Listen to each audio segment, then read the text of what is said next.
The big news of the day, Penn State's head coach, James Franklin, has been let go.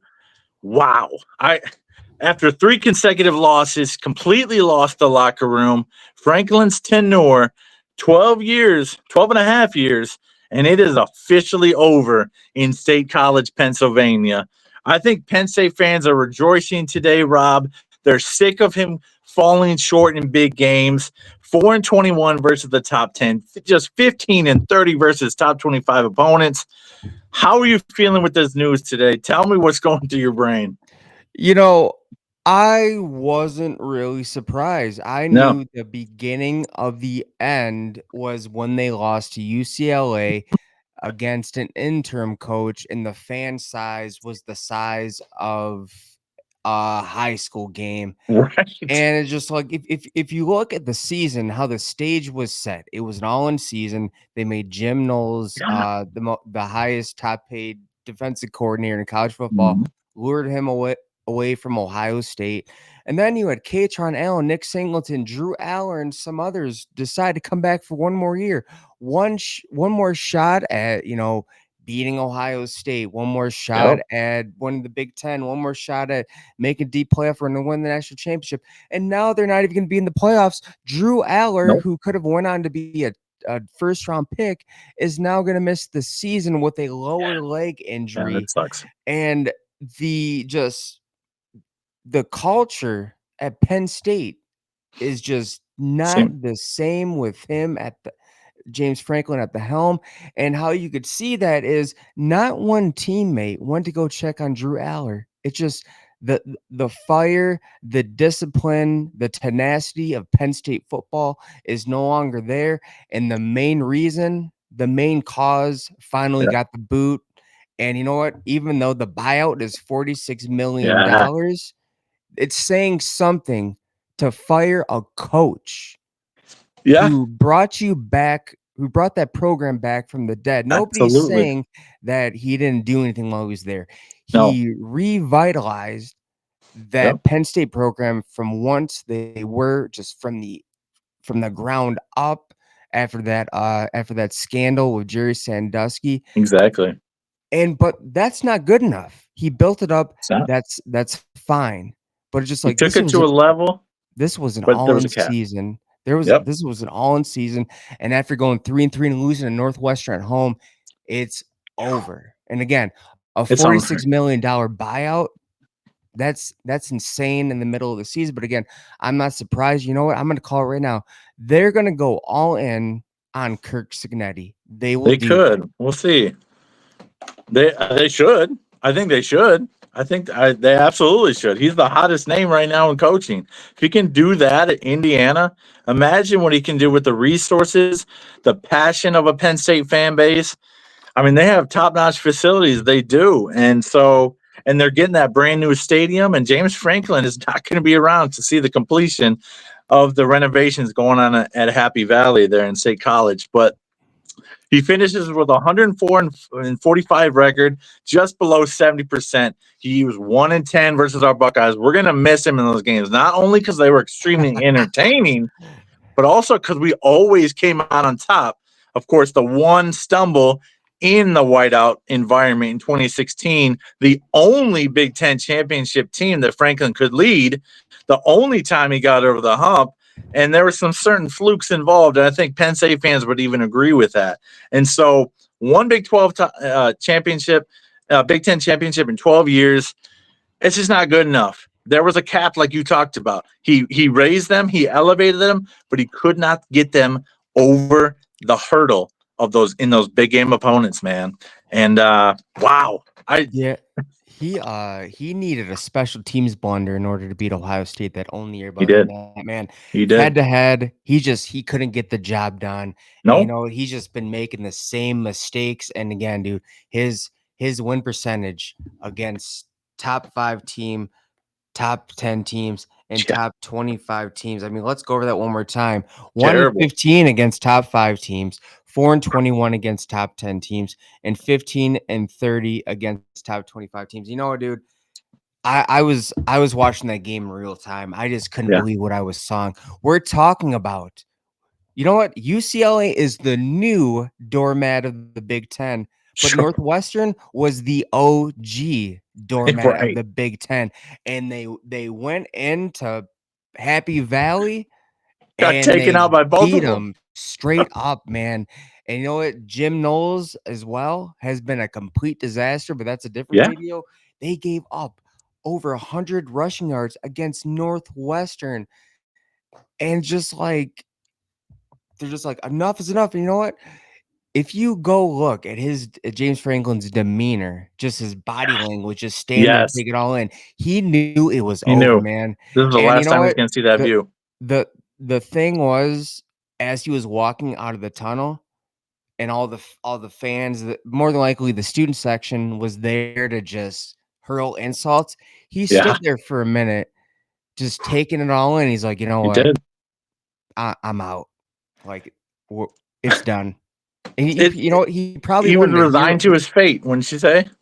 Yeah, I think he wanted to hear all those insults, so it would just be like, okay, like if I like Th- this is what I get, this is what I'm gonna get if I continue coaching.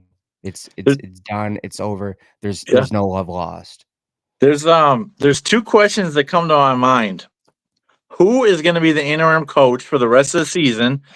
We know the starters are going to sit, so whoever it is not going to be the long-term, problem solver for Penn State. They are going to hire outside the program.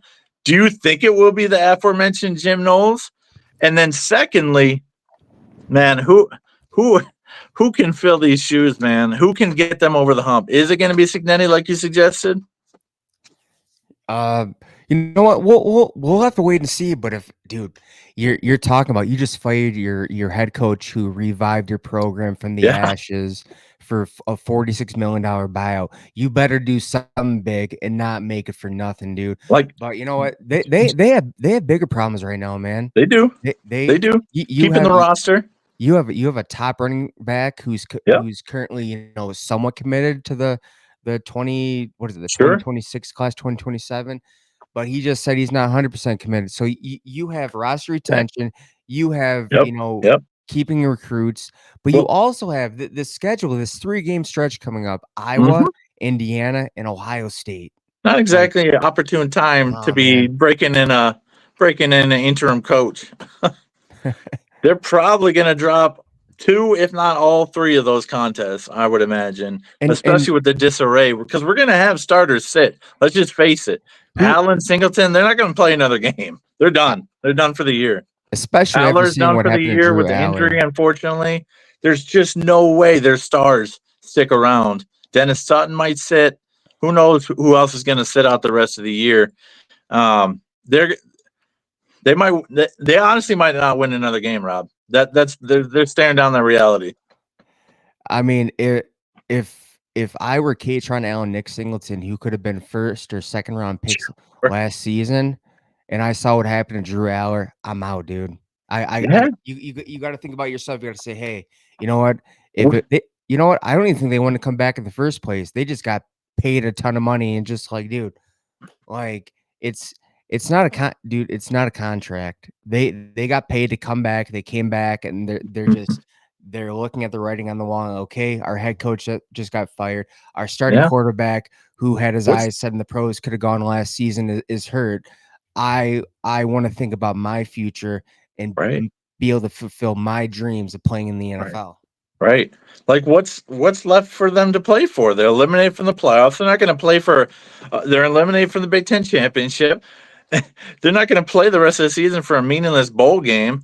Now, like the the question I was pondering all week is, we're going to see what kind of pride these seniors have for Penn State and their university, and for their coach. What kind of love they have for the coach. I already knew they kind of give up on him, but I thought maybe they'll play for for the jersey and for the fans and for their university to leave it in a better place. But we got our answers.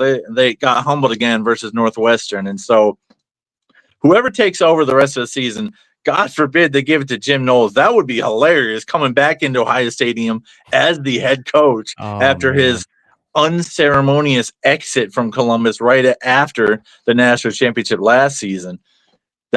He would not only is he going to get booed, but it's going to be funny if he's leading the program. And you know what? He's still coached from the box, and this time he's got his little old walkie-talkie. Dude, He did. he's not a personable guy. He's not a player's Spot coach, on. dude. Spot He's on, not a bro. player's coach. He You know, can't connect with college age kids. He can't. I was looking at this article, and it was a quote from Pierce, and he said, "I talked to Matt Patricia more in the first week of him being here than I did the entire tenure of Jim Knowles. Sure. He's not a player's coach." He No, said. he's not. He's not. He's very distant and hands off. And that's a big reason why he was in the booth. Now, there's other football reasons to be up there too, of course, but Jim Knowles isn't the guy. And I'm just, it's so interesting because I was working and I got all these texts, man, this flood of barrage of texts from a bunch of people. And so I'm just still kind of processing this information that I'm James not. Franklin, I know Joe Paul was like the identity of the program for 45 years, but for the last 12, he's been the head of that Penn State program and led a pretty steady ship, but things completely came off the rails this year. And I gotta ask, why do you think that happened? You know, if you look at how this season was staged and it played out, Mm-hmm. I don't even think these players really wanted to come back. I think it was all for Okay. the NFL. It's all Interesting. for the NIL, and just like, dude, James Franklin built up the program, but he just can't get the program over the hump. Sure. And just like I think there was a lot of pressure on the table, and he folds when there's a good amount of He pressure. And does. again, like, how do you know He for a covers. fact these players actually bought into the run? Because they probably saw the writing on the wall of Jimmy Spring, like, oh my gosh, dude, you better offer me this giant NIL package because you know for dang sure there's a good chance we may not fulfill the mission that we came back to complete. And that Right. was winning a national championship. And you know what? They're not even going to be in the playoffs. So, dude, I just No, think just like, they're you know, folding. he built up a culture for so long, but the culture just didn't stick. And it showed, man. You as of right now, I see a bunch of players who came back for the money who just I, folded and I think under that's a good analysis. I think yeah. they came back for the bag, not for the brotherhood, like you saw at Ohio State and honestly at Michigan 2 years ago. So I think you nailed it, man. I think that's exactly why everything crumbled. Once that goal seemed to be not happening, the effort wasn't there anymore. There's no excuse for losing to UCLA. Now, hats off, they've gotten 2 wins in a row under Jerry Neuheisel. Unbelievable turnaround. But you can see that Penn State players are get just just have folded completely. But And that is a culture issue. And I think that's ultimately why he got canned. but Because with this roster, there's no excuse for what's happened so far.